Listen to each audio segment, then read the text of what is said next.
আমরা পুস্তিকাতে আমি যে অবস্থানে আছি এই অবস্থান থেকে আরেকটা অবস্থান সেখান সেনাদের মনে করা 10 কিলো 10 মাইল, এই 10 মাইল অতিক্রম করে তাদের মাঝে আমরা গোলাগুলি সৃষ্টি করি।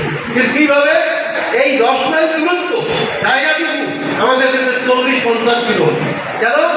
সরাসরি তো যাওয়া যাবে না, অনেক ঘোরাঘুরি করে তারপরে যাওয়া। আমার একটা বিষয় বেশ স্মরণ আছে, হয়তো স্যারেরা বলতে পারবে। ওটা রুঙ্গামারি কলেজে যেদিন এই মুক্তিযোদ্ধারা অ্যাটাক করতে যায় 4:19 মিনিট সময় হোক, এই 4:19 মিনিটে কিন্তু আমরা অনেক কষ্ট করেছি। যত কাটা এই যে আপনার পাশে জমছে, এই কত কাটা কোথা লাগতেছে, এর মধ্যে আমরা ওই রুঙ্গামারি কলেজে যারা যে সেনারা ছিল পাকিস্তানি সেনারা, আমাদের এই চেষ্টায় তারা বাধ্য হয়ে গেছে যে আমরা এখন এখানে টিকতে পারব।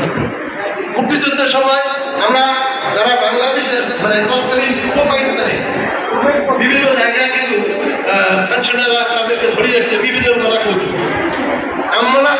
আমরা আবার ওই বাড়ি করতে যেতাম যে আমি কিভাবে এখানে আত্মগোপন করে থাকবো সেই ব্যবস্থা করেছিলাম। আমাদের খাওয়া কখনো সাথে নেওয়ার কোনো সুযোগ ছিল না। কোনো মুক্তিযোদ্ধার টিম যেত মানে